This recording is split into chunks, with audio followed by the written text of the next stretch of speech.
되겠습니다. 안녕하세요. 예.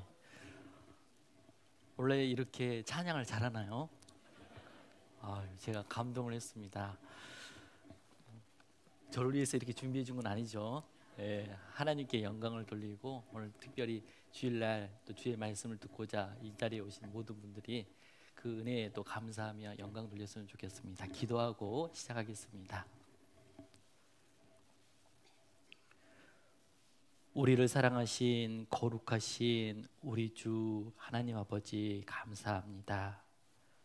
세상에서 방황하며 죄만 짓고 살았던 우리들을 먼저 사랑해 주시고 그 독생자 예수 그리스도를 이 땅에 보내주셔서 그 십자가의 보혈로 우리의 모든 죄를 영원히 용서했다는 그 복된 소식을 저희들이 듣고 단지 믿었는데 저희들을 의롭다 칭해 주시고 자녀 삼아 주시며 이렇게 주님의 몸된 교회 안에 품어 주심에 감사를 드립니다.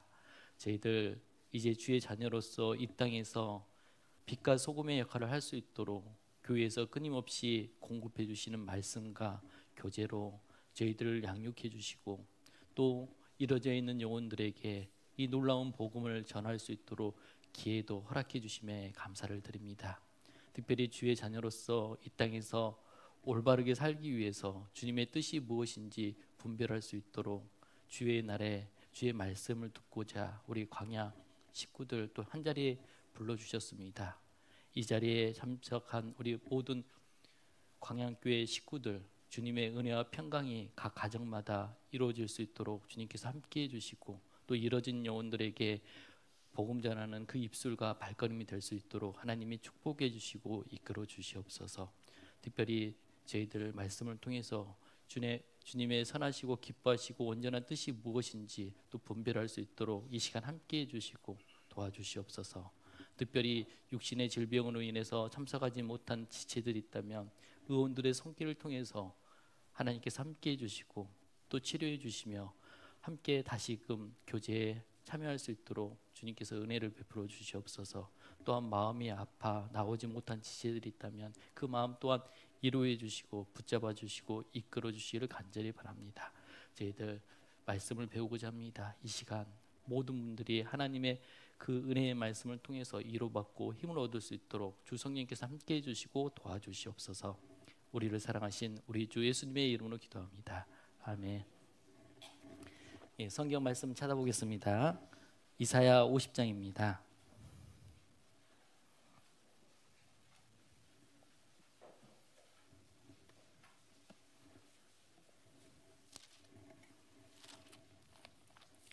구약 성경 1029페이지 좌우에 있을 것 같습니다. 이사야 50장 5절 6절 말씀입니다.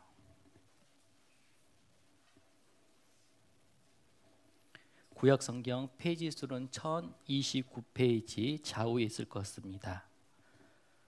이사야 50장 5절 6절 말씀입니다. 제가 읽겠습니다.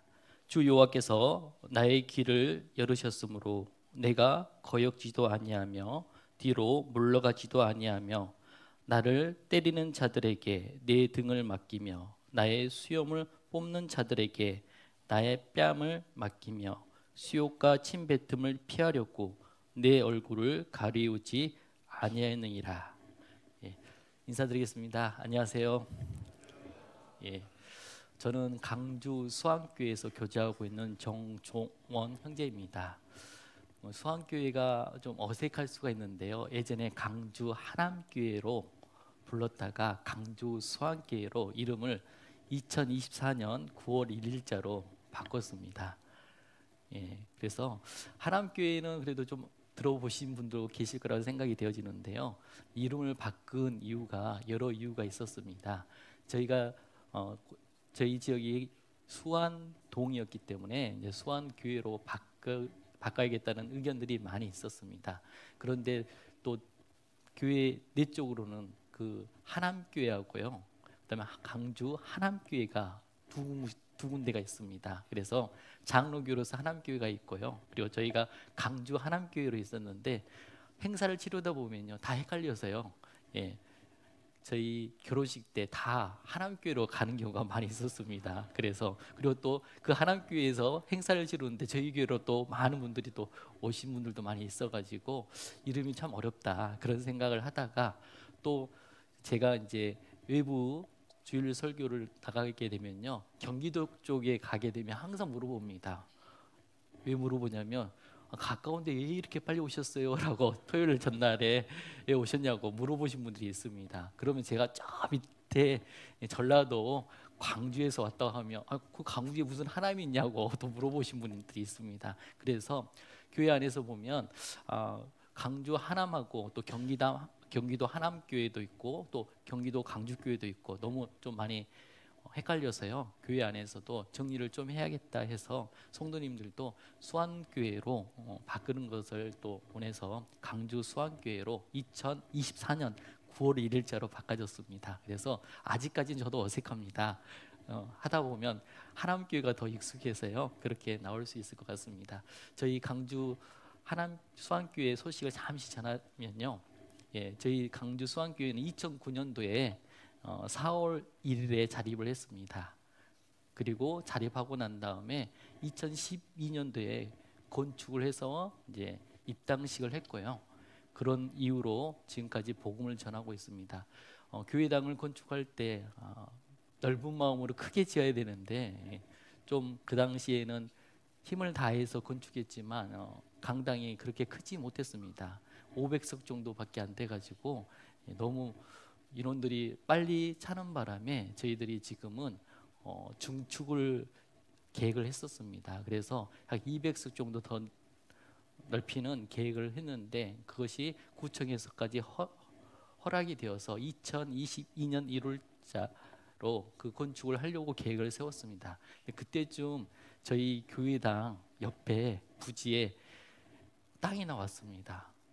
땅을 사야 될지 증축을 해야 될지 고민을 정말 많이 했는데 성도님들이 바라는 것은 증축보다 땅을 샀으면 좋겠다라는 의견이 훨씬 많았습니다. 80% 이상이 땅을 샀으면 좋겠다. 그래서 땅을 저희들이 1012평을 샀습니다. 처음에 가격을 불렀을 때는 너무 큰 액수를 불러가지고 저희 못 삽니다라고 이야기를 했어요.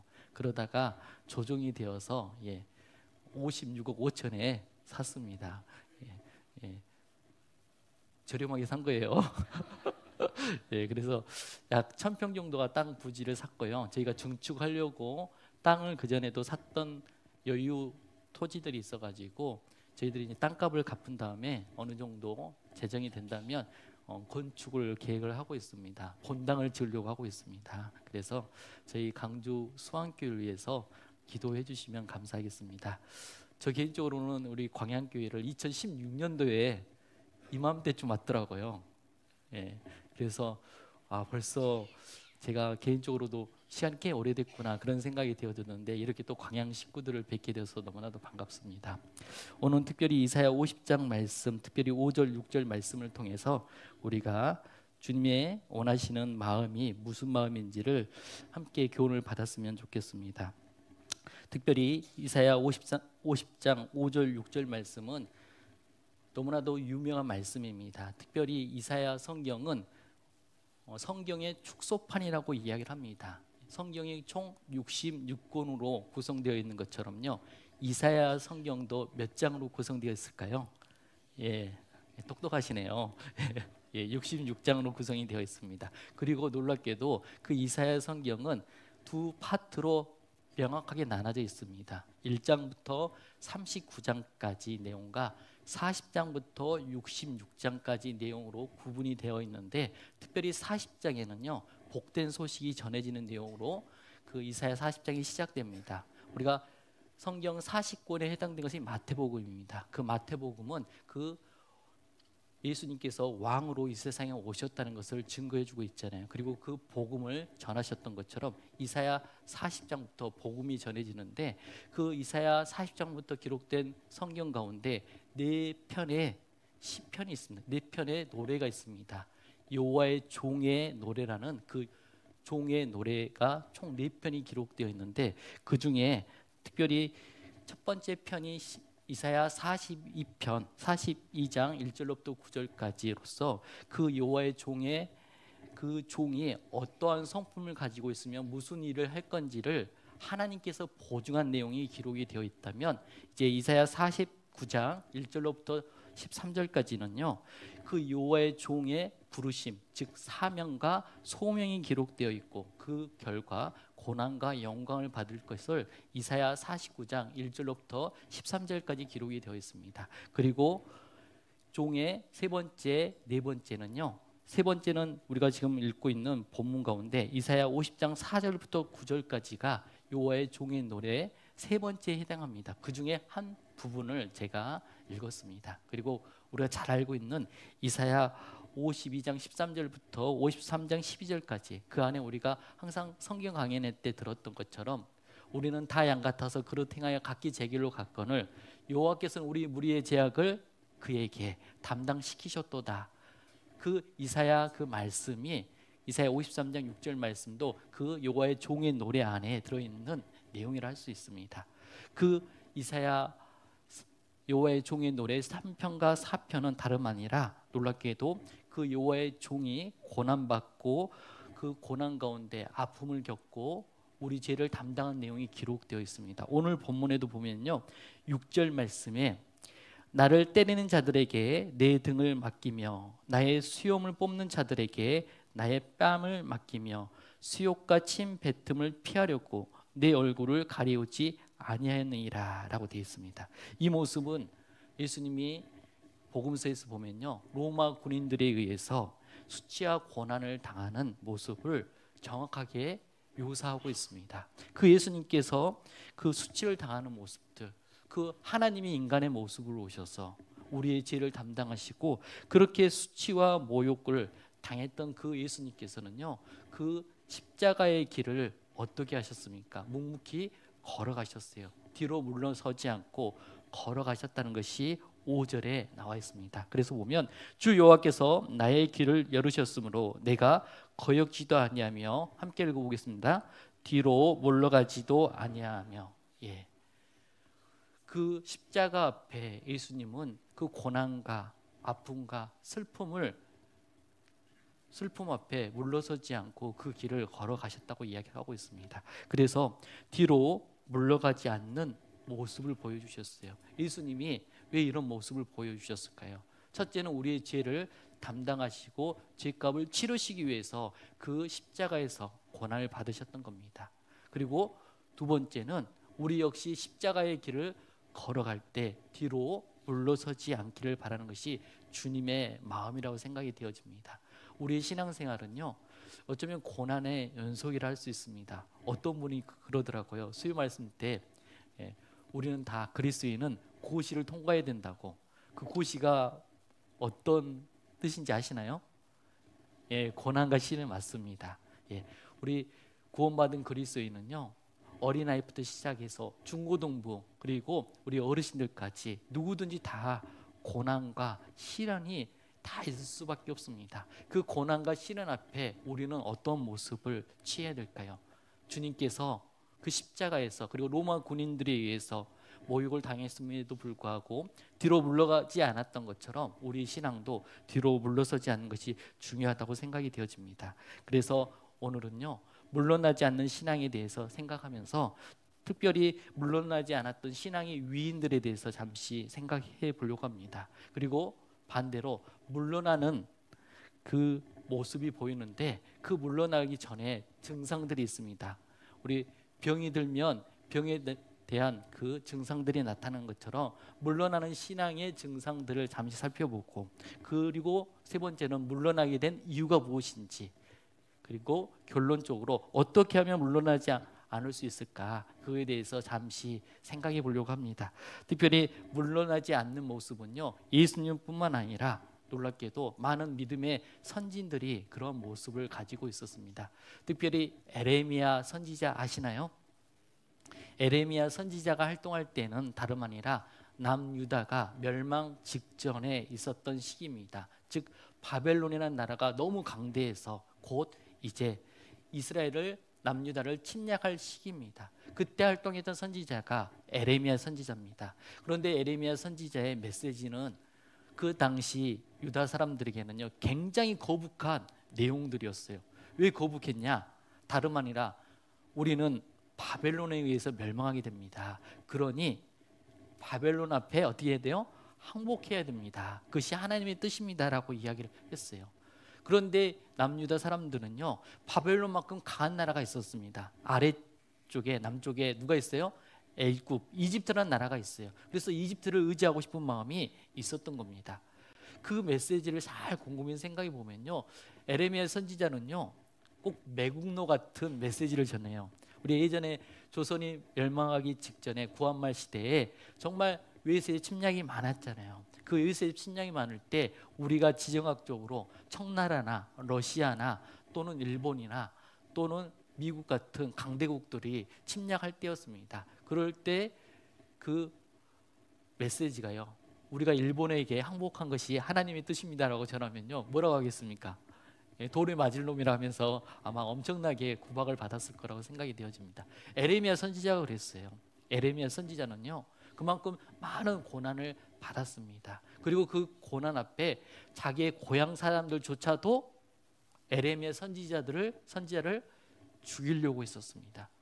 내가 함께 자랐고 함께 성장했던 친구들이 나를 돌을 던지려고 하고 죽이려고 한다면 마음이 어떻겠습니까? 물러나고 싶은 마음이 있잖아요.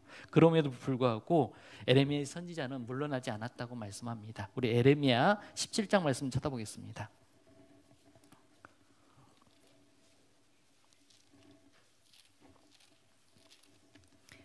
에레미야 17장 16절 말씀입니다. 구약성경 페이지 수로는 1078페이지 좌우에 있을 것 같습니다. 에레미야 17장 16절입니다. 페이지 수는 1078페이지.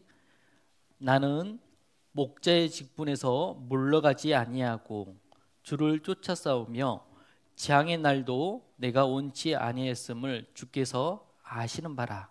내 입술에서 나오는 것이 주의 목전에 있나이다. 예, 이 에레미야 선지자는 선지자로서 목자로서의 직분을 받았습니다. 그래서 이스라엘 백성들을 돌아본 거였잖아요. 그랬던 그 에레미야 선지자가요 물러가지 아니하고 주를 따랐다고 이야기를 합니다. 그러면서 그는 에레미야 선지자가 원했던 것은 뭐냐면 재앙의 날도 심판의 날도 멸망의 날도 원치 아니했다고 이야기를 하고 있습니다. 그것도 주님이 잘 알고 있어요. 하나님도 잘 알고 있습니다. 그런데 메시지는 어떤 메시지예요? 멸망한다는 메시지였어요. 그리고 항복해야 된다는 메시지였습니다. 그렇기 때문에 내 입술에서 나오는 것이 주의 목전에 있나이다. 나는 주님의 말씀밖에 할 수밖에 없기 때문에 답답하고 어려움이 있음에도 불구하고 그것을 다 주님이 알고 계신다고 말씀하고 있습니다. 그럼에도 불구하고 이 에레미야 선지자는요 그 직분에 물러가지 아니했다고 분명히 말씀하고 있습니다. 에레미야 선지자만 그랬을까요? 아닙니다. 시편에 보면요 고라 자손이 나옵니다. 고라 자손도 그 당시에 굉장히 신앙적인 어려움을 겪고 고난과 핍박이 있었던 것 같습니다. 고난과 핍박이 있으면 그 고난과 핍박 앞에 물러서고 싶고요. 그리고 하나님의 말씀보다는 내 생각으로 그 어려움을 피하고 싶은 것이 당연합니다. 그리고 내 마음에서도 등을 돌리고자 하는 마음이 생기잖아요. 그런데 고라 자손도요 뭐라고 간증을 하냐? 우리 시편 44편 말씀을 찾아보겠습니다. 시편 44편에 보면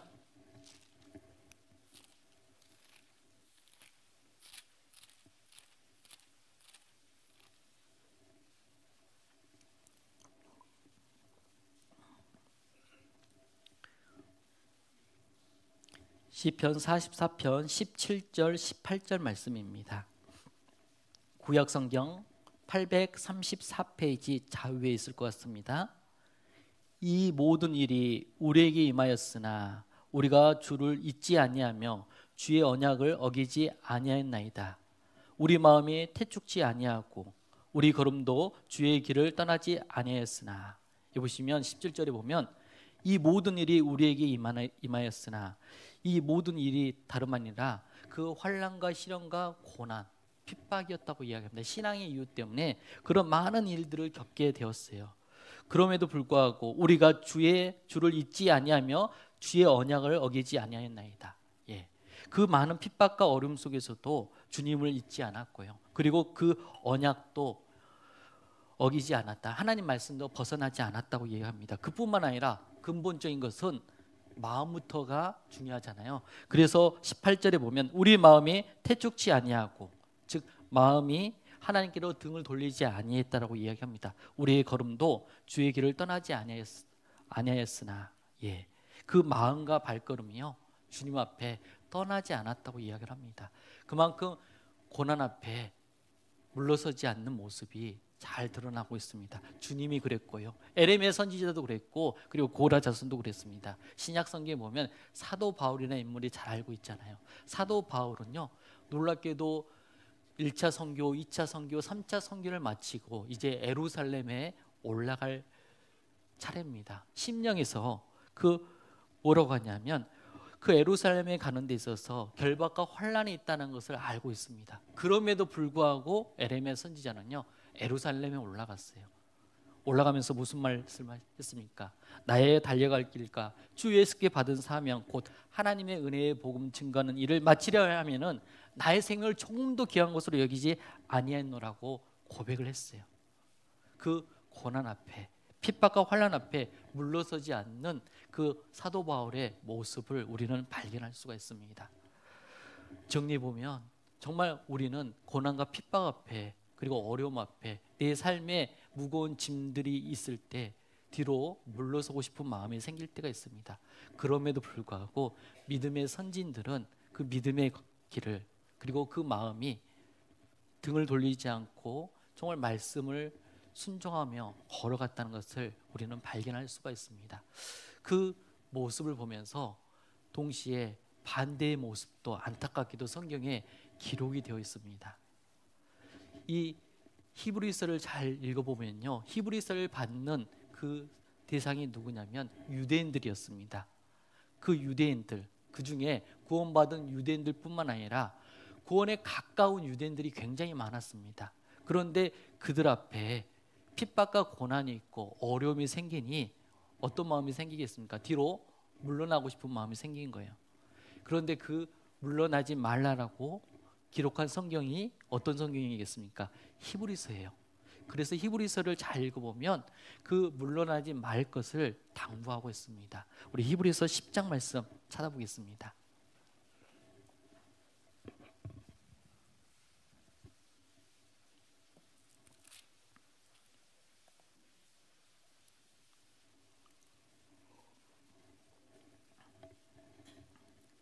히브리서 10장 32절부터 읽어보면요, 신약성경 363페이지입니다. 히브리서 10장입니다. 전날에 너희가 빚을 받은 후에 고난의 큰 싸움에 참은 것을 생각하라. 혹 비방과 환난으로서 사람에게 구경거리가 되고 혹 이런 형편에 있는 자들로 사귀는 자 되었으니 너희가 갇힌 자를 동정하고 너희 산업을 빼앗기는 것도 기쁘게 당한 것은 더 낫고 영구한 산업이 있는 줄 알미라. 그러므로 너희는 함께 읽어보겠습니다. 담대함을 버리지 말라. 이것이 큰 상을 얻느니라. 그리고 36절에 보면 너희에게 인내가 필요함은 너희가 하나님의 뜻을 행한 후에 약속을 받기 위함이라. 예. 이 말씀을 받고 있는 유대인 그리스도인들에게 그들은 많은 핍박과 어려움이 있었습니다. 그리고 그 핍박과 어려움을 구원에 가까워 있는 유대인들 역시 동일하게 겪고 있었던 거예요. 그래서 그들이 그 고난과 핍박 가운데 담대함을 버리지 말 것을 당부하고 있습니다. 그리고 인내하라고 돼 있어요. 그리고 그런 인내하는 가운데 우리가 기다리고 있는 주님이 오실 거라고 이야기를 합니다. 그래서 37절에 보면 잠시 잠깐 후면 오시리가 오시리니 지체하지 아니하시리라. 그러면서 오직 나의 의인은 믿음으로 말미암아 살리라. 또한 뒤로 물러가면 함께 읽어보겠습니다. 내 마음이 저를 기뻐하지 아니하리라 하셨느니라. 예. 의인은요 믿음으로 사는 겁니다. 어려움이 있고 힘듦이 있고 핍박이 있고 오해가 있고 다른 사람들의 손가락질 받더라도 믿음으로 사는 거예요. 뒤로 물러서는 것이 아니라고 말씀하고 있습니다. 그리고 물러서지 않냐면 하나님이 기뻐하신다고 분명히 말씀을 하고 있습니다. 그런데 안타깝게도 이 성경을 받고 있는 그 유대인 그리스도인들, 또 구원에 가까워 있는 그 그리스도인들이요, 너무 고난이 있으니까요 물러나고 싶은 마음이 있습니다. 그래서 39절에 보면 우리는 뒤로 물러가 침륜에 빠질 자가 아니요 오직 영혼을 구원함에 이르는 믿음을 가진 자니라. 여기서 나와 있는 그 침륜은요, 우리 침륜에 빠진다라고 신앙생활 가운데 그렇게 하는 그런 침륜의 의미가 아니라요, 여기서 침륜은요 배교를 이야기합니다. 멸망을 이야기하는 거예요. 그러니까 우리가 뒤로 물러가 지옥에 가는 사람들과는 다르다고 이야기하는 겁니다. 그렇기 때문에 너희들은 뒤로 물러나지 말고 침륜에 빠지지 말고 지옥에 멸망한 자처럼 그렇게 생활하지 말고 오직 영혼의 구원함을 이룬 믿음을 가진 자니라라고 당부하고 있어요. 그렇게 침륜에 빠진 자가 되지 말라라고, 배교하는 자가 되지 말라라고 이야기를 하고 있습니다. 안타깝게도 이 히브리서를 받았던 유대인들은요 아마 돌이키지 않았던 것 같습니다. 그래서 타이터스 장군에 의해서 예루살렘이 결국 하나님께 심판을 받았던 이유가 아닌가, 그렇게 생각이 되어집니다. 결국은 그 멸망하는, 뒤로 물러가는 신앙도 있을 수가 있는 겁니다. 그렇다면 그 뒤로 물러갈 때 증상들이 있을까요, 없을까요? 반드시 있습니다. 저 개인적으로도 한 2년 전에, 원래 운동을 제가 좋아하진 않습니다. 제 모습 보면 어떻습니까? 예, 굴러다닙니다 다. 예, 어떤 분이 그러더라고요. 달이 떴다고, 보름달이 얼굴에 떴다라고 이야기할 정도로. 예, 저도 오늘 오기 전에 집에서 거울을 봤는데요, 아니 갑자기 더 커 보인 겁니다, 얼굴이요. 그래서 몸무게를 재봤습니다. 역시나 살이 쪄가지고 요즘 너무 잘 먹었더만 얼굴이 더 커졌던 것 같습니다.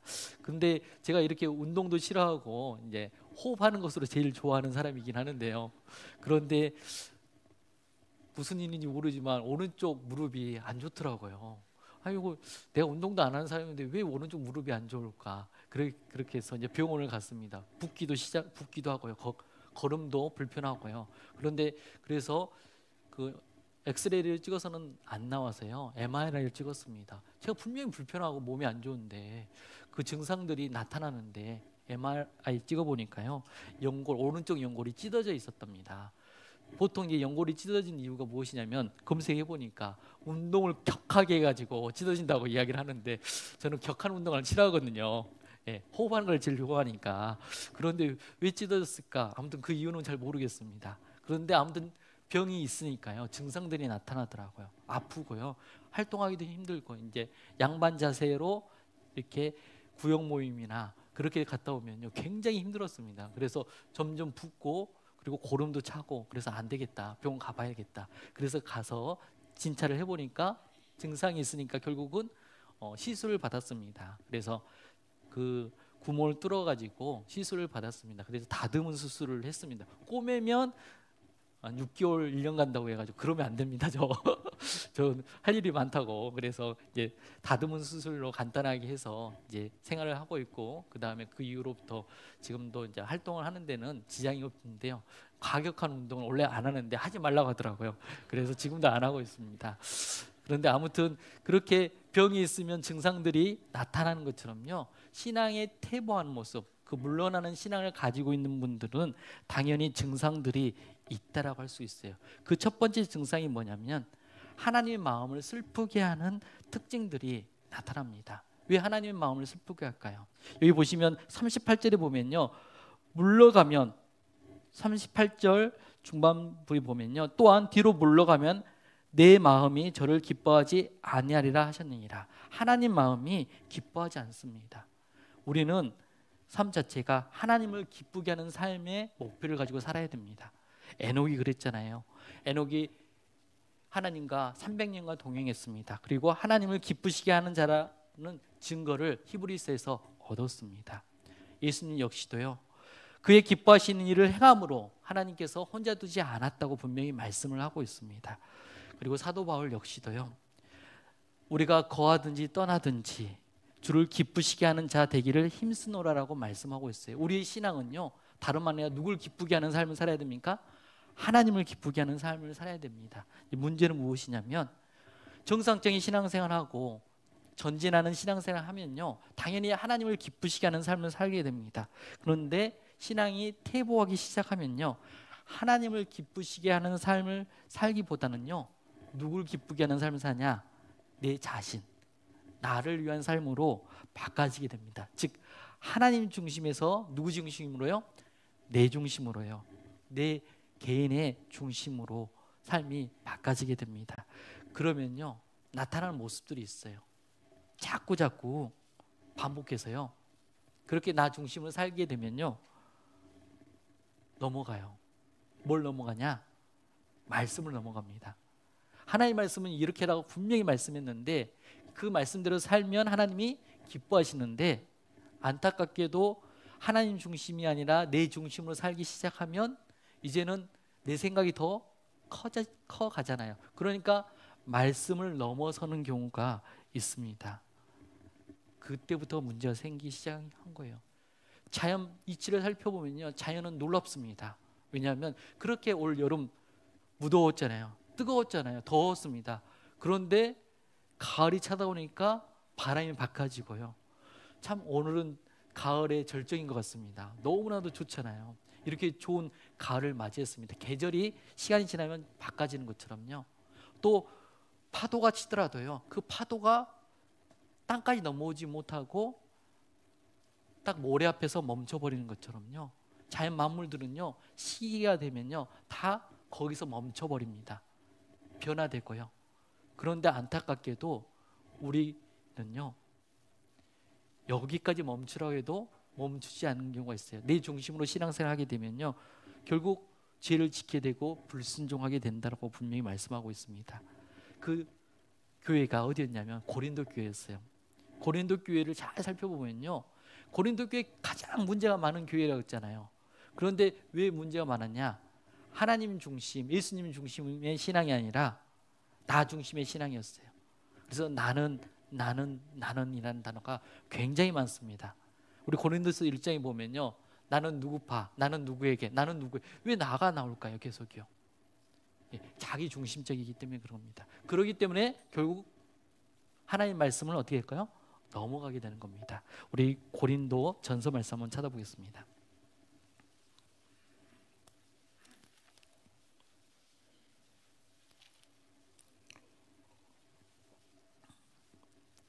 고린도전서 4장입니다.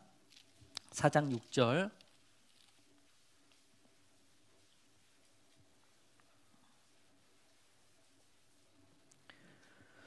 고린도전서 4장 6절. 형제들아, 내가 너희를 위하여 이 일에 나와 아볼로를 가지고 본을 보였으니 이는 너희로 하여금, 함께 읽어보겠습니다. 기록한 말씀밖에 넘어가지 말라 한 것을 우리에게 배워 서로 대적하여 교만한 마음을 먹지 말게 하려 함이라. 여기 보시면요, 그 고린도 교회는요, 하나님이 말씀하신 그 말씀을 넘어서는 경우가 많이 있었습니다. 결국은 넘어서니까 많은 문제가 발생하잖아요. 불순종의 길을 걷고 죄를 짓게 되는 겁니다. 그런데 그 증상의 시작점, 이유가 무엇이냐? 물러가는 신앙이었기 때문입니다. 그 물러가는 신앙의 첫 번째 증상은 다름 아니라 결국은 하나님 중심이 아니라 내 중심으로 삶을 살기 때문입니다. 그러니까 하나님 기뻐할 수도 없고 슬퍼하게 되는 거예요. 그리고 또 두 번째는요, 그 물러가는 신앙의 특징이 뭐냐면요, 미진한 신앙을 갖게 됩니다. 구원받고 나서 주님을 뜨겁게 사랑했던 그 마음, 그리고 형제 자매를 만나는 것이 그렇게 기쁘고 즐거웠고요, 모이자 하면요 너무 기뻐서 모였는데 어느 순간에 그 하나님을 사랑하는 마음과 교회를 사랑하는 마음이 뒤로 물러가고요, 이제는 다 그 모든 것들이 부담이 되고 무거운 짐이 될 때 우리의 신앙이 어쩌면 뒤로 물러나고 있다는 것을 가리키고 있다고 생각할 수 있습니다. 그러면요, 교회 올 때도 어떻게 온지 아십니까? 손님처럼 와요. 손님은 어떻게 합니까? 신경 별로 안 써요. 그리고 손님은 못 찾습니까? 음식점 가면요, 맛집만 찾아다녀요. 좋은 말씀, 내 위로되는 말씀만 듣고 그 외에는 별로 신경을 안 씁니다. 교회가 지저분해도 관심이 없어요. 내가 상관할 법 아니다라고 생각하면서 생활할 수가 있는 거예요. 그렇게 뒤로 물러가는 신앙, 특별히 미지근한 신앙 되면요, 이사야 1장 12절에 보면요, 마당만 밟은 신앙이 됩니다. 교회 마당만 딱 밟아요. 그리고 어떻게 해요? 다시 집으로 돌아갑니다. 아무 변화 없이 삶을 살게 되는 겁니다. 그렇게 미지근한 신앙으로서 물러간 모습을 가질 수가 있습니다. 그뿐만 아니라 또 어떤 증상이 나타나냐면요, 영혼에 대한 관심이 별로 없습니다. 내일부터 보니까 낮 집회가 계획되어 있더라고요. 11월 달 일정이 굉장히, 제가 일정 보면서 역시 바쁘구나. 저희들 우리 강주 수안교회도 굉장히 바쁘거든요. 지금요. 10월 달, 11월 달은 정신없이 지금 가고 있는 것 같습니다. 그래서 제가 그 우리 수안교회 입문된 우리 자매님들하고 교제하면서 이모 모임 때 그런 이야기를 했습니다.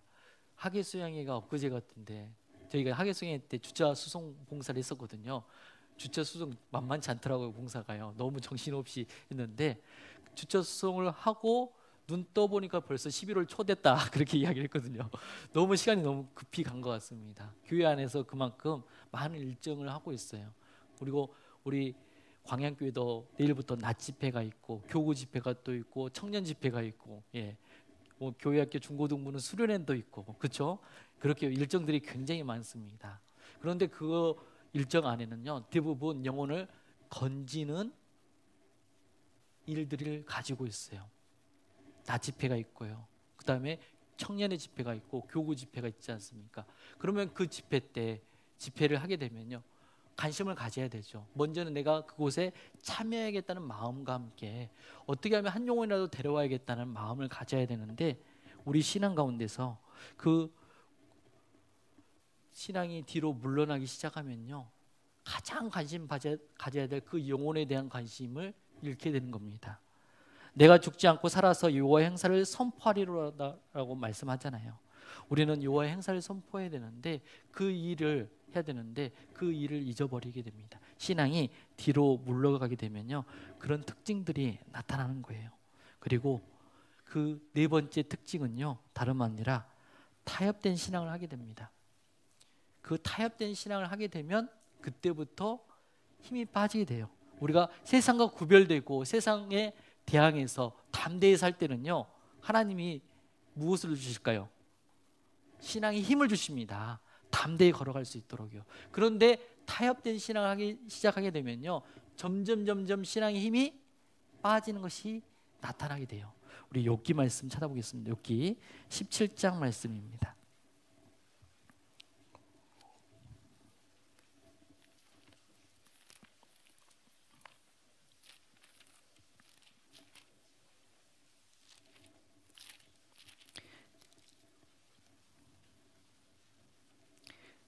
신약 구약 성경 777페이지입니다. 욥기 17장 9절입니다.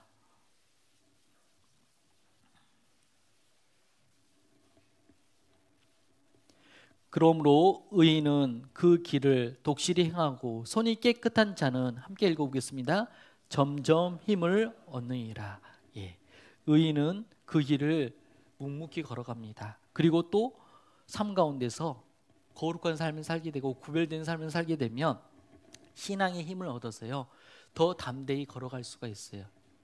그런데 반대로 우리 신앙 가운데서요, 타협된 모습들을 가지게 되잖아요. 그러면 점점 어떻게 될까요? 힘을 잃게 됩니다. 구약 성경을 읽어보면 굉장히 힘이 셌던 사람이 등장합니다. 우리 중고등부 형제자매들, 누가 구약에 가장 힘이 셌어요? 교회학교를 잘 못 배웠나? 다름 아니라 우리가 알고 있는 것처럼요, 삼손입니다. 삼손. 나귀표로요, 그 블레셋 사람 1000명 이상을 죽였습니다. 굉장히 힘이 센 사람이었습니다. 그 삼손은요, 그렇게 큰 능력을 가지고 있음에도 불구하고 놀랍게도 이방 여인을 사랑했어요. 드릴라를 사랑했습니다. 점점 하나님의 사랑하는 것보다 그 여인을 사랑하는 마음에 빠졌습니다. 결국 그의 힘의 원천이 머리카락에 있다는 것도 말하게 되고요. 그리고 그 머리카락도 어떻게 됩니까? 나중에 잘리게 됩니다. 문제는 뭔지 아십니까? 잘리고 난 다음에 다시 블레셋이 사람이 왔다는 소식 듣고요. 삼손이 나아갔습니다. 싸우려고 했어요. 힘이 있어요, 없어요? 없습니다. 그것이 안타까운 거예요. 삼손은요, 자기가 힘이 빠졌다는 것도 깨닫지 못했다는 겁니다. 그러니까 세상과 타협하는 신앙을 가지게 되면요, 그런 마음을 가지고 있습니다. 내가 왕년에 이것은 쉽게 했어. 이 정도는 간단히 할 수 있어. 그런 마음을 가지고 있습니다. 그런데 문제는 뭐냐? 내가 예전처럼 그런 신앙을 가지고 있지 않기 때문에 신앙 힘이 굉장히 빠져 있다는 걸 깨닫지 못하는 거예요. 그래서 어떻게 됩니까? 결국은 삼손은요, 정말 맷돌 굴리는 신세가 되었잖아요. 신앙을 퇴보하게 되면요, 우리의 모습들이 그와 같은 모습으로 변하게 돼요. 힘도 점점 빠지게 되고요, 타협되고요. 결국은 우리는요, 누구의 포로가 되냐? 성경에 보면 아말렉의 포로가 된다고 이야기합니다. 아말렉은 잘 아시는 것처럼 이스라엘 백성들이 홍해를 건너서요, 광야 생활할 때 가장 괴롭혔던 족속이 아말렉 족속입니다. 그 아말렉 족속이 왜 괴롭혔냐면, 그 광야 길을 가다가 지쳐 있는 사람들 어떻게 해요? 잡아갔습니다. 왜 지쳤을까요? 마땅히 먹어야 될 것을 먹지 않았기 때문인 겁니다. 마땅히 아침에 만나를 하나님이 이른 아침에 공급해 주세요. 그러면 그 만나를 어떻게 해야 돼요? 먹어야 되는데 그 먹지 않고 게으른 가운데서 힘을 공급받지 못해서 결국 뒤처지게 되는 겁니다. 그래서 포로가 되는 거예요. 아말렉의 포로가요. 그 아말렉의 모습을 누구의 모습이라고 이야기합니까? 우리의 적 중에 3명의 적이 있다고 합니다. 사단 마귀가 우리의 첫 번째 적이고요. 그리고 세상이 우리의 적이라고 이야기합니다. 그리고 또 하나의 적이 있습니다. 굉장히 막강한 적이에요. 누굴 것 같습니까? 내 안에 있는 육신입니다. 그 육신이 아말렉이라고 이야기를 합니다. 그 아말렉은 다름 아니라 항상 뒤처진 자에게 와서 잡아가는 특징이 있습니다. 그런데 그 아말렉은 육신의 그림자라고 하잖아요. 우리 육신이 잡히게 되면요, 예전에는 말씀이 힘을 얻어서 말씀이 나를 이끌어 갔다면, 육신에 잡힌 사람은요, 특징이 있습니다. 말씀은 알아요. 무슨 말씀인지 알아요. 무슨 내용인지도 압니다. 그런데 문제는 뭐냐면 그 말씀에 순종할 수 있는 힘이 있어요, 없어요? 없다는 것이 문제입니다. 그렇게 아말렉의 포로가 된 사람들은 그렇게 삶을 살게 되는 거예요. 그리고 그런 삶을 살게 되면 그의 날들이 정말 가치가 없고 의미가 없이 지나가게 됩니다. 우리 시편에 보면요, 시편 78편 말씀 찾아보겠습니다.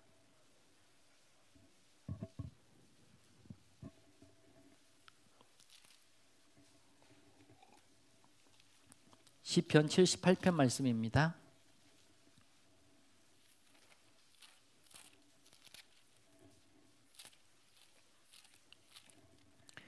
시편 78편 32절 33절 말씀입니다.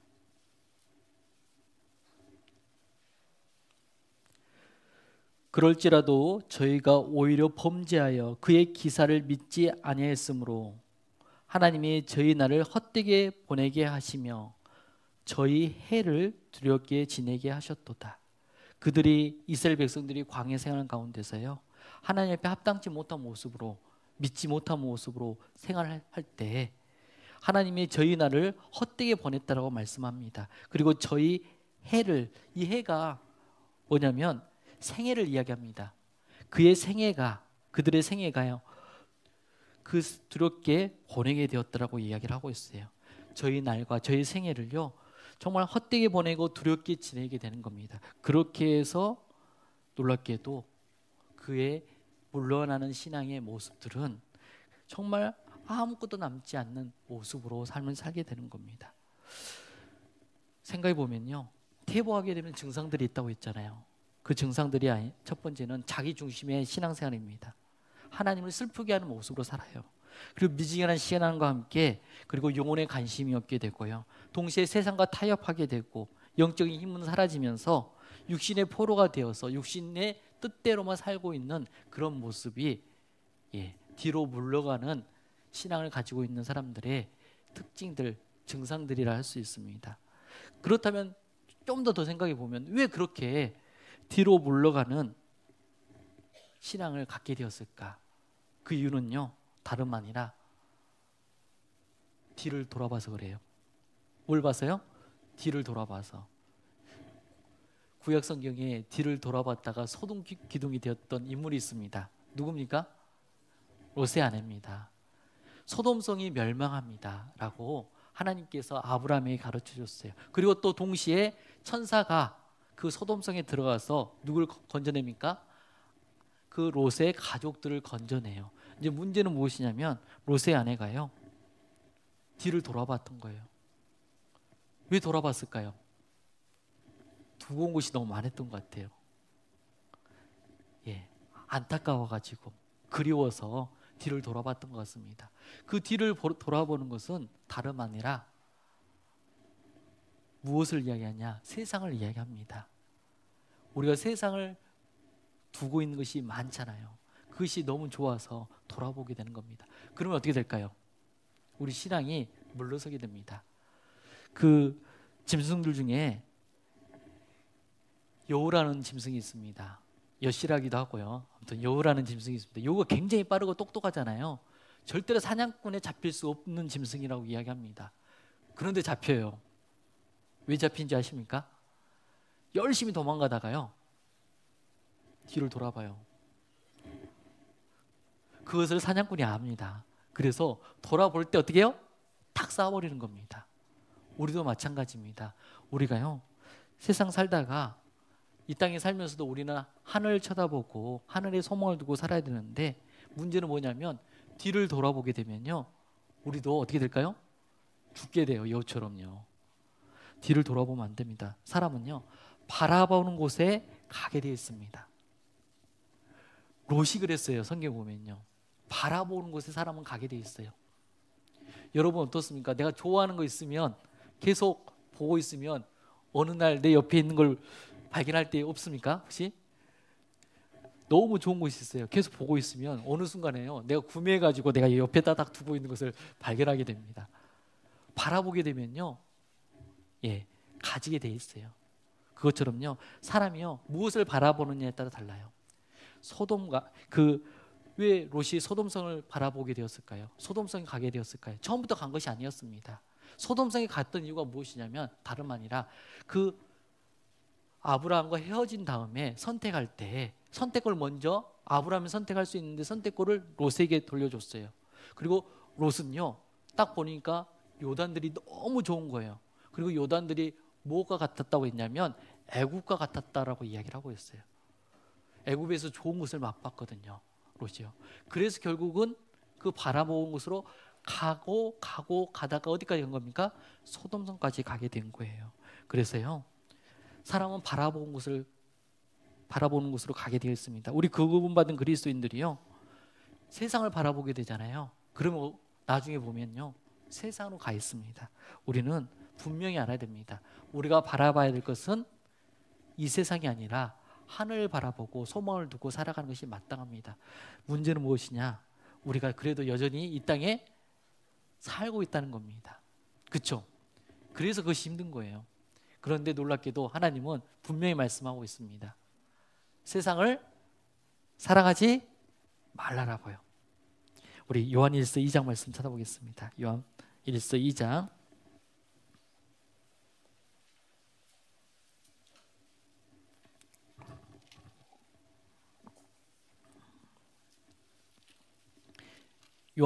2장 15절 16절입니다.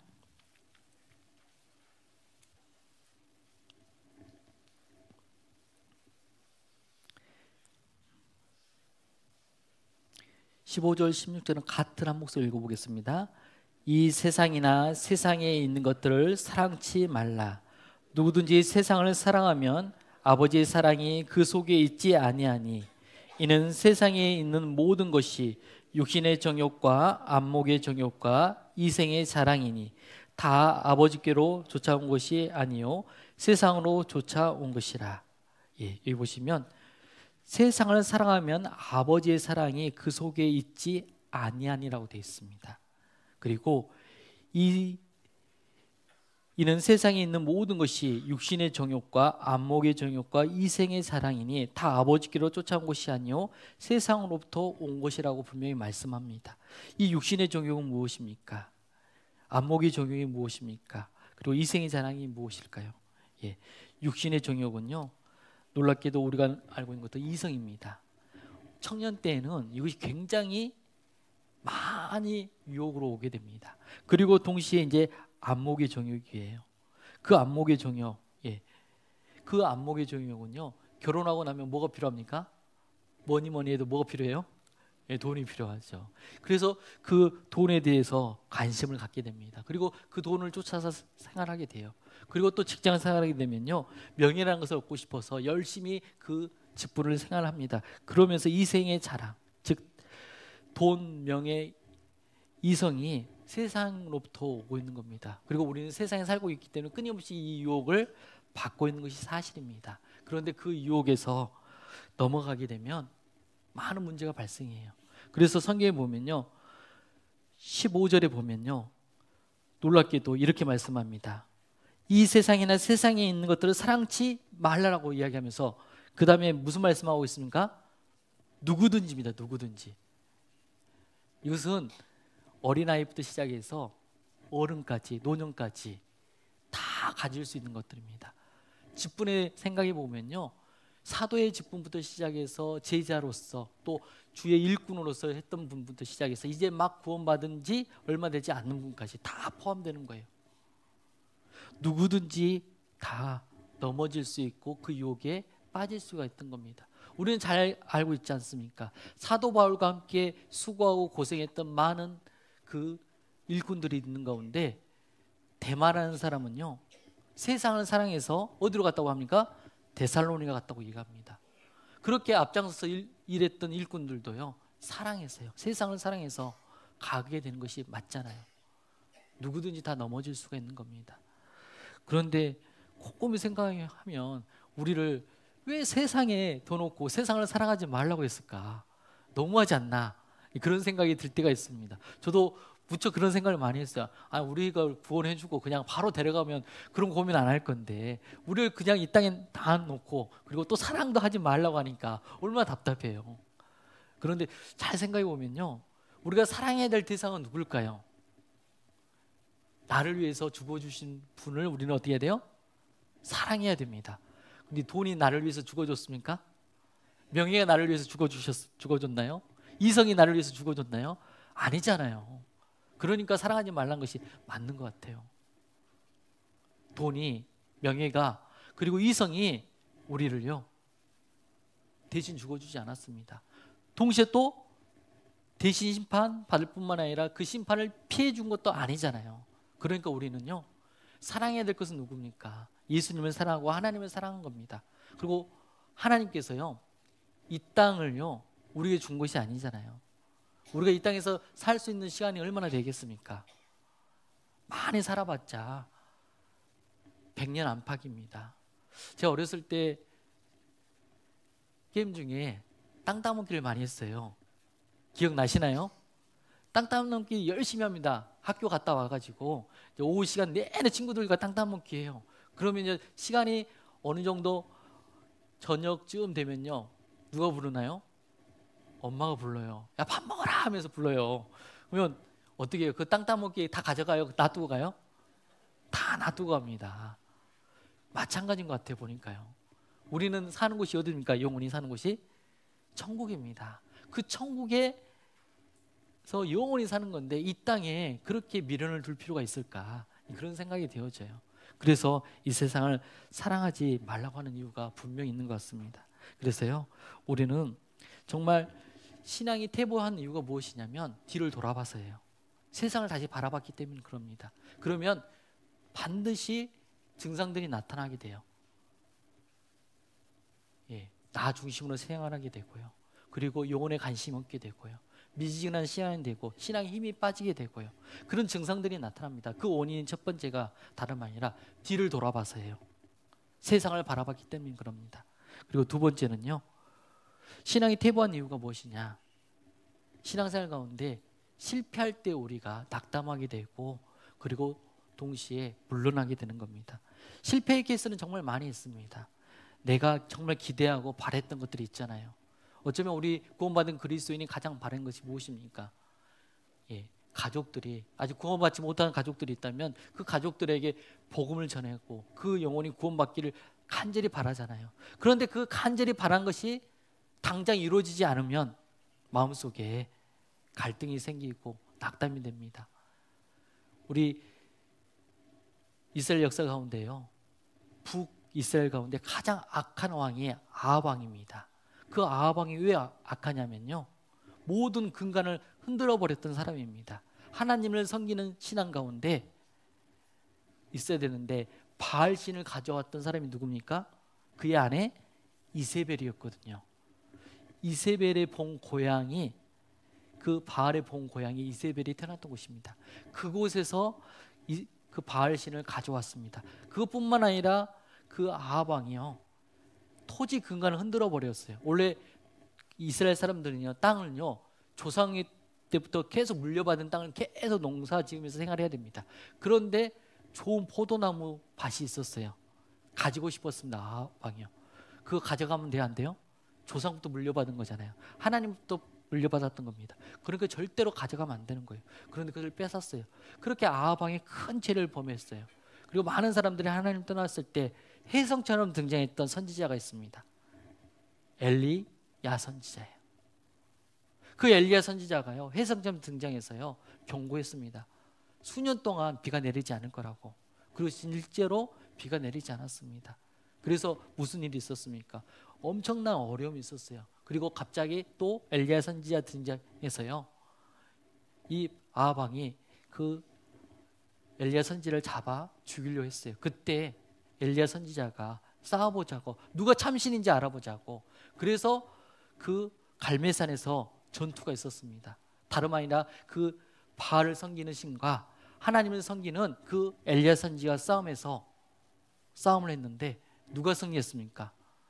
엘리야 선지자가 승리를 했어요. 하늘에서 불이 내려가지고요, 그 바알을 섬기는 선지자를 다 불태워 버렸습니다. 그 모습을 봤던 이스라엘 사람들과 그리고 아합 왕과 이세벨이 회개할 줄 알았습니다. 돌이킬 줄 알았어요. 이 정도 하나님의 능력을 경험했으면 정말 돌아올 줄 알았어요. 우리로 따지면요, 이 정도 하나님 말씀 들었으면 구원 받을 것 같아. 그런 마음을 가지고 있잖아요. 하기승에도 참여하고요, 그리고 춘축에도 참여하고, 그리고 대전도 집회도 참여해서 이 정도 들었으면 꼭 구원 받을 것 같은데 마음이 더 악하게 되면 어떻게 돼요? 낙담이 되잖아요. 왜일까요? 엘리야 선지자가 그랬습니다. 그렇게 능력과 경험을 하고 난 다음에 돌이키고 회개할 줄 알았는데 이세벨이요, 아합 왕을, 엘리야 선지자를 어떻게 해요? 죽이겠다니까요. 낙담이 됐습니다. 기대했던 것과 다르게 전혀 다른 반응이 나타나니까 낙담하게 되었습니다. 우리 신앙도요, 그와 같은 경우가 있습니다. 낙담할 때, 내가 정말 생각했던 대로 안 되었을 때 우리 신앙이 물러나는 경우가 있습니다. 실패하는 케이스들이 많이 있잖아요. 또 형제자매들과 관계 가운데서요, 어려움이 생기고 갈등이 생기고 문제가 생기게 되면 어떻게 됩니까? 그 가운데서 또 물러나고 싶은 마음이 있잖아요. 창조적으로 극복해야 되는데 그걸 극복하지 못하고 어려움이 생기는 경우가 있습니다. 그럼에도 불구하고 우리는 어떻게 해야 될까요? 그렇게 실패할 케이스에도 우리는 다시 일어서는 것이 그리스도인이라고 이야기를 합니다. 우리 잠언 24장 말씀 찾아보겠습니다.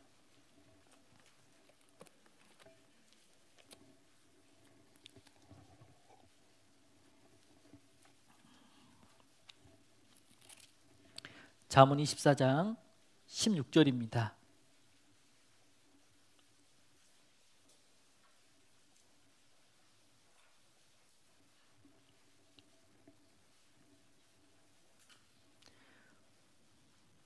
함께 읽어보겠습니다. 대저 의인은 7번 넘어질지라도 다시 일어나느니와 악인은 재앙으로 인하여 엎드러지느니라. 하나님이 원하신 것이 무엇입니까? 넘어지더라도 어떻게 해요? 일어서는 것을 원하시는 겁니다. 죄로 넘어졌습니까? 그러면 죄로 넘어져서 거기에 머물러 있기를 원하는 것이 아니에요. 형제자매들과 갈등 속에서 문제가 생겼습니까? 상처를 받았습니까? 그러면 거기 안에서 다시 일어설 필요가 있습니다. 낙담했습니까? 실망했습니까? 내가 기대했던 대로 일이 진행되지 않아서 힘들어할 때 우리가 낙담하게 됩니다. 넘어질 수가 있어요. 성경 넘어질 수 있다고 분명히 말씀을 하고 있습니다. 그런데 넘어진 곳으로 끝나지 않고 다시 일어서는 것이 하나님이 원하시는 마음입니다. 우리는요, 그렇게 뒤로 물러갔던 이유가 다름 아니라 세상을 바라보는 경우도 있고요.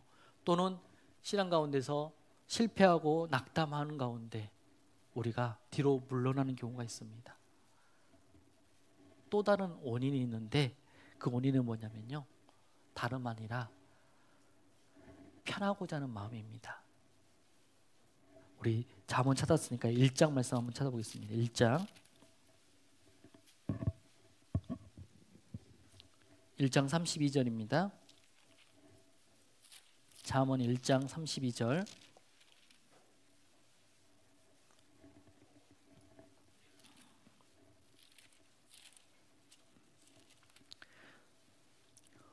어리석은 자의 태보는 자기를 죽이며 미련한 자의 안일은 자기를 멸망시키려니와. 여기 보시면 어리석은 자와 미련한 자가 나옵니다. 동일한 의미를 가지고 있어요.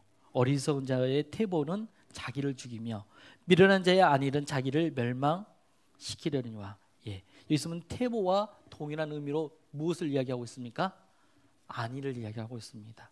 예, 다름 아니라 안일하고 싶은 마음, 편하고 싶은 마음, 편리하고 싶은 마음, 그 말씀 생각이 들어오게 되면요, 우리 신앙은요 많은 문제가 생기게 됩니다. 굳이 말씀대로 살 필요가 있을까?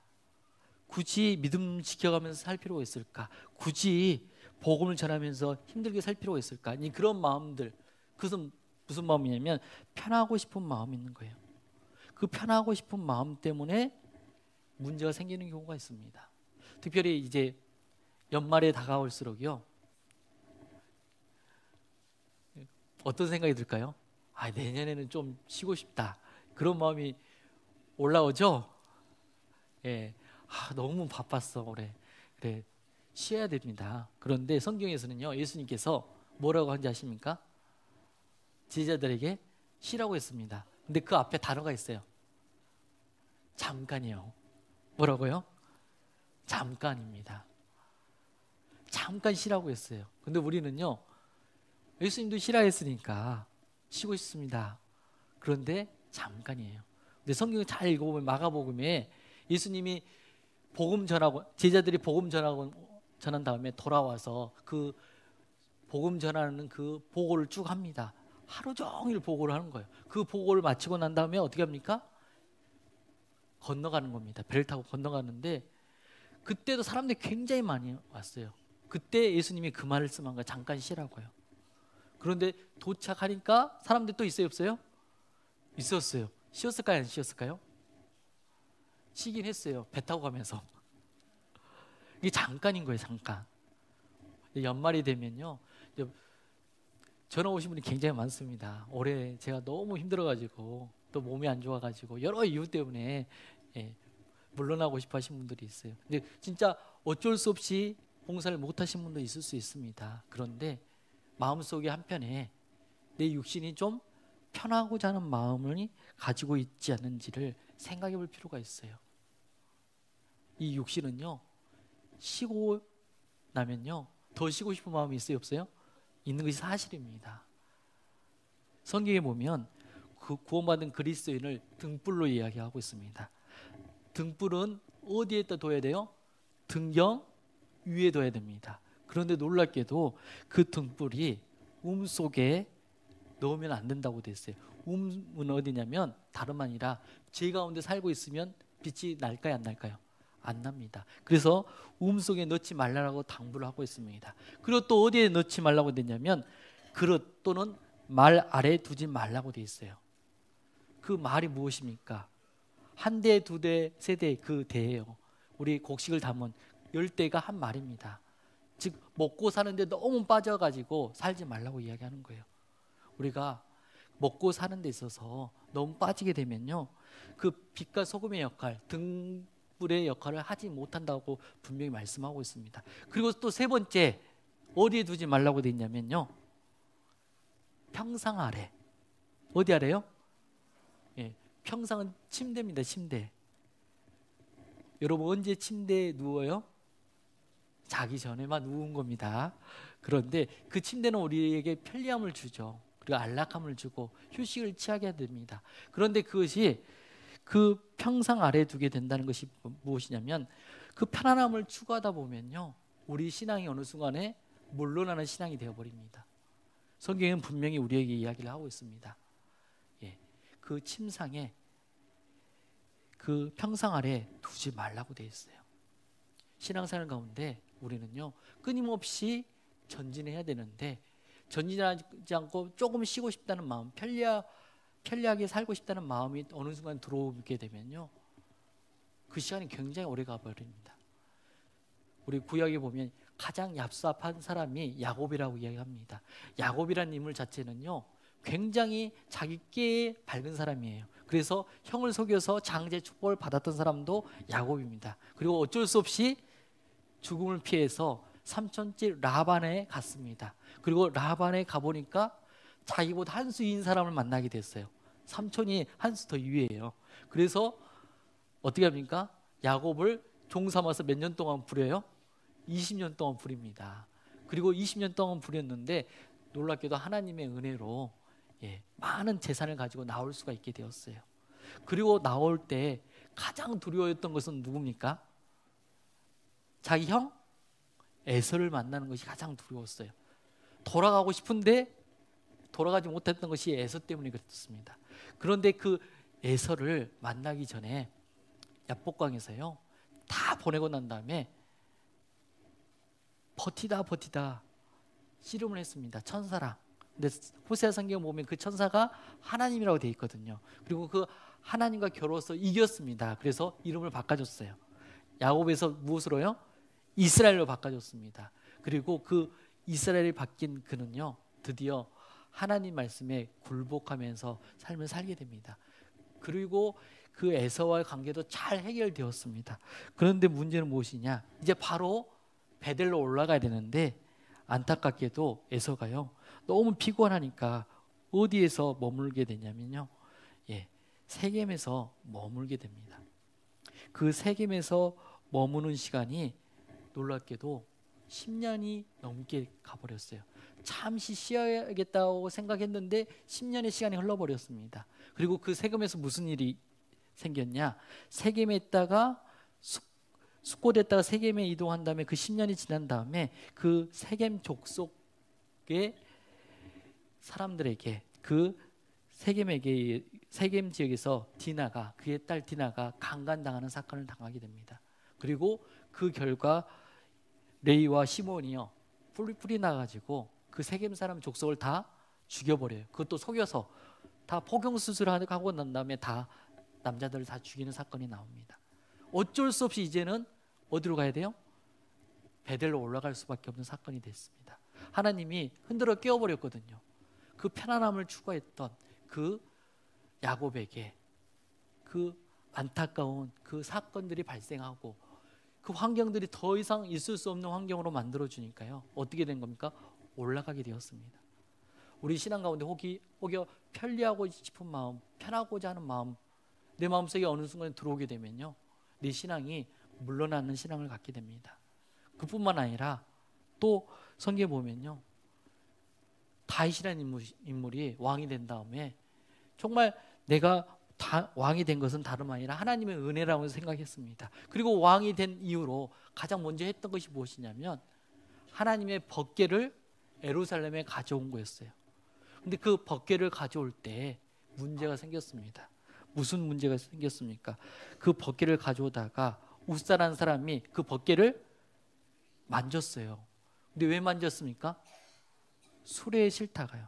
법궤는 어떻게 가져와야 될까요? 어깨에 매야 되는 겁니다. 어깨에 매서 가져오는 거예요. 어깨에 메고 온다는 것은요, 네 사람이 같이 호흡을 맞춰서 가져와야 되는 겁니다. 그리고 어깨에 매는 것은요, 쉬울까요, 어려울까요? 어렵습니다. 수레 끄는 것은요 아주 편하고 쉽죠. 그 쉬운 방법이 아닌 어깨에 매서 가져온다는 겁니다. 그 말은 다름 아니라요, 우리에게 교훈해 준 것은 무엇이냐면 하나님 말씀은요 끄는 것이 아닙니다. 수레에 끄는 것이 아니라 매는 거예요. 짊어져야 되는 겁니다. 그 말씀대로 살게 되면요 우리 삶이 편할까요? 조금 힘들까요? 굉장히 힘들어요. 말씀대로 사는 것이 굉장히 힘들고 어려운 겁니다. 그것을 가르쳐주고 있는 거예요. 그 말씀대로 살 때 우리가 정말 편리함을 놔야 되고요, 그리고 편안함을 포기해야 되는 겁니다. 말씀은 우리에게 끊임없이 우리 자신을 말씀대로 살 때에는요 편리함과 편안함이 따라올 수가 없게 됐다고 분명히 말씀하고 있습니다. 그렇기 때문에 우리는요 그 말씀대로 살아야 됩니다. 근데 편리함을 추구하다 보면요 어느 순간에 우리 신앙이 물러나는 신앙을 가질 수가 있는 거예요. 그렇게 우리 신앙이 물러날 수가 있습니다. 그렇기 때문에 우리가요 잘 생각해 보면 그 물러나게 된 원인가 뒤를 돌아보고요, 그리고 동시에 무엇 때문에요? 실패했을 때, 낙담했을 때 우리가 물러나게 되고, 그리고 또 세 번째는 편리함을 추구할 때, 그럴 때 우리 신앙이 뒤로 물러나게 됩니다. 그러기 위해서 이제는 물러나지 않기 위한 방법은 간단합니다. 어렵지 않아요. 자전거 생각하면 됩니다. 자전거가 안 넘어지려면 어떻게 해야 돼요? 계속 전진해야 됩니다. 전진한 신앙이 아닌 이상은요 우리는 반드시 물러나게 돼야 돼요. 우리 신앙이 진보가 있어야지만 우리는 물러나지 않는 신앙을 가질 수 있습니다. 그렇다면 어떤 영역에서 우리의 진보가 일어날 수 있을까요? 다름 아니라 하나님을 알고 예수님을 아는 신앙에서 우리는 나아가야 됩니다. 하나님을 알고 예수님을 알기 위해서는 가장 먼저 필요한 것이 무엇일까요? 말씀입니다. 그 말씀을 듣는 것부터 시작해야 돼요. 우리 처음 찾았던 본문 다시 한번 찾아보겠습니다. 이사야 50장입니다.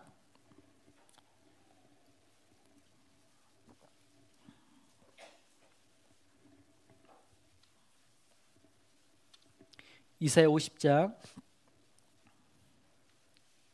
5절 말씀을 보면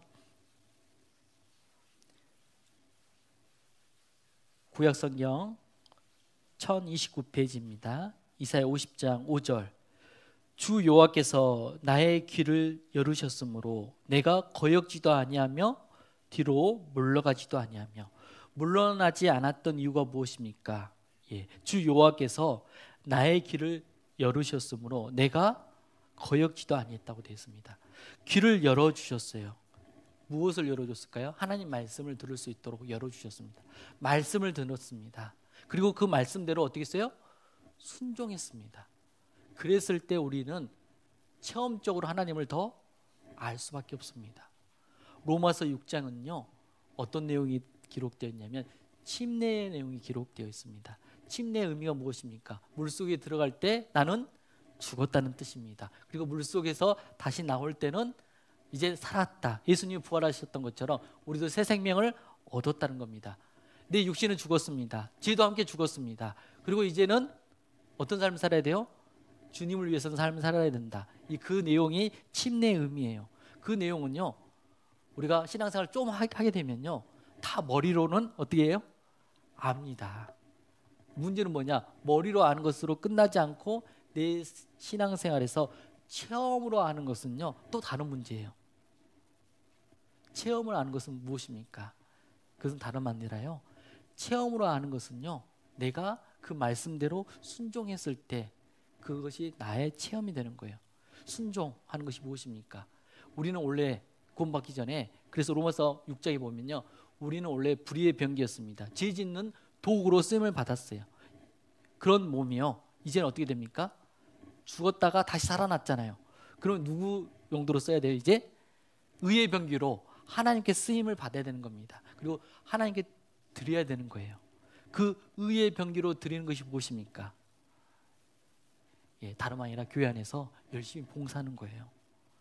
물러서지 마시고 내년에 또 임원 세워주고 또 각각 봉사 부서에 봉사할 때 물러나지 마시고요. 정말 그 직분에 최선을 다했으면 좋겠습니다. 그러면서 더욱더 하나님을 알아간다고 분명히 말씀을 하고 있습니다. 그래서요, 우리는 그 예수님도 뒤에 물러나지 않았던 것처럼 물러나지 말아야 되는 겁니다. 그렇게 되었을 때 정말 많은 것을 얻게 됩니다. 사도 바울이 또 이런 이야기 하셨어요. 빌립보서 말씀 찾아보면요, 빌립보서 3장에 보면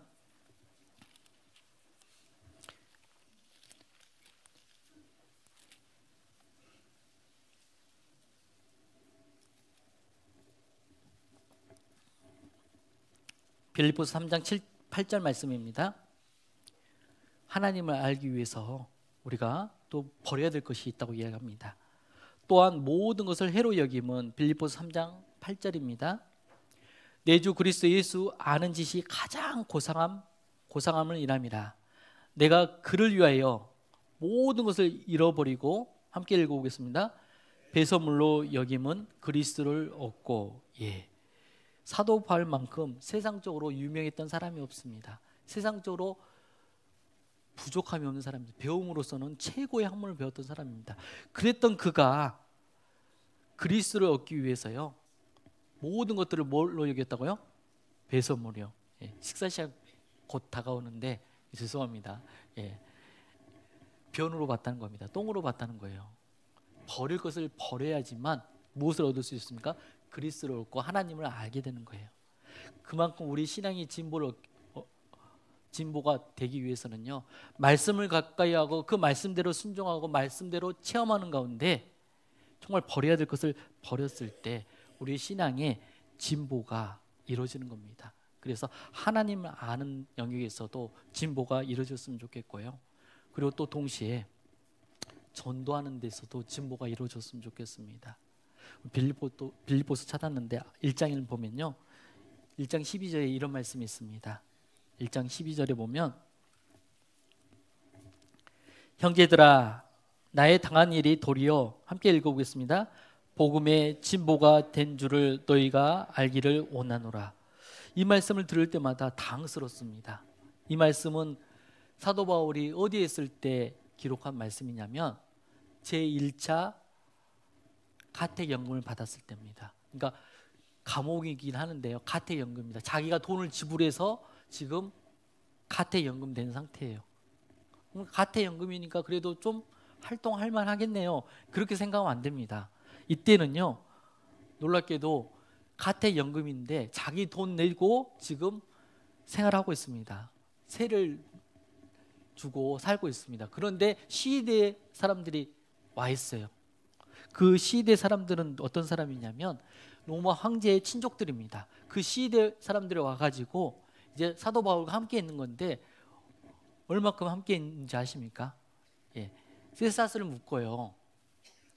묶은데 45cm 쇠사슬을 묶은 겁니다. 그러면 얼마나 가까이 있겠습니까? 여름에는 얼마나 불편하겠어요. 제가 또 상상을 해봤습니다. 쓰잘데없는 상상인데요, 화장실 할 때는 어떻게 했을까? 그런 생각도 해봅니다. 너무 가까이 계속 있는 겁니다. 그렇게 있으면서도 복음에 뭐가 있었다고요? 진보가 있었다고요. 그런 환경에서도 복음을 전했다고 이야기합니다. 누구에게 전했을 것 같습니까? 시대의 군인들한테, 황제의 가족들한테 복음을 전하게 된 겁니다. 그렇게 해서 복음에 진보가 있었다고 이야기하는 거예요. 우리 역시도 내 주위에 구원받는 사람들이 다 있습니까? 그러면 감사하죠. 근데 거기서 멈추지 마시고 내 가족들, 친척들에서 멈추지 마시고 이웃들에게, 그리고 직장 동료들에게 또 복음을 전하는 것이 우리가 마땅하다고 생각이 되어집니다. 그렇게 복음의 진보가 이루어졌을 때 놀랍게도요, 내 신앙이 성장하고 성숙한 그리스도인의 모습으로 될 거라고 생각이 되어집니다. 오늘은요, 우리가 물러나지 않는 신앙에 대해서 생각해 봤습니다. 물러나지 않기 위한 방법들도 좀 살펴봤고요. 먼저는 우리가요, 내 증상을 살펴볼 필요가 있습니다. 물러나는 사람들의 신앙에 증상들이 있습니다. 그 원인도 있죠. 뒤로 봤고요, 세상을 바라보고 있고요, 실패로 인해서 낙담했고, 또 마음속에서 편안하고 싶은 그런 마음들 때문에 내 신앙이 지금 물러나고 있지 않는지를 생각해 봤으면 좋겠습니다. 하나님이 원하신 것이 무엇입니까? 진보입니다. 발전하는 거예요. 더 나아가는 거예요.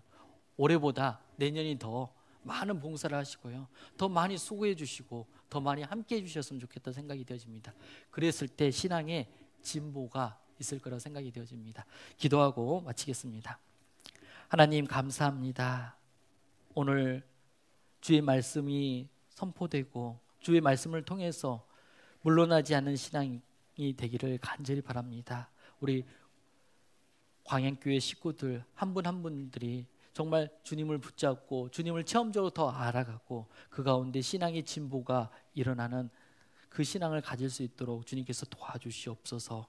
또한 내일부터 있을 낮 전도 집회 그리고 청년의 집회 또 교구 집회가 계획되어 있습니다. 11월 한 달 동안 있을 많은 일정들 주님께서 먼저 행해 주시고 그 과정 가운데 초대된 영혼들 그 마음부터 하나님이 작업해 주시며 그 말씀을 통해서 생명을 얻는 놀라운 역사가 나타날 수 있도록 하나님이 함께 해주시길 간절히 바랍니다. 오늘 오후에 있을 많은 일정도 주님께서 함께 해주시고 이끌어 주시옵소서. 우리를 사랑하신 우리 주 예수님의 이름으로 기도합니다.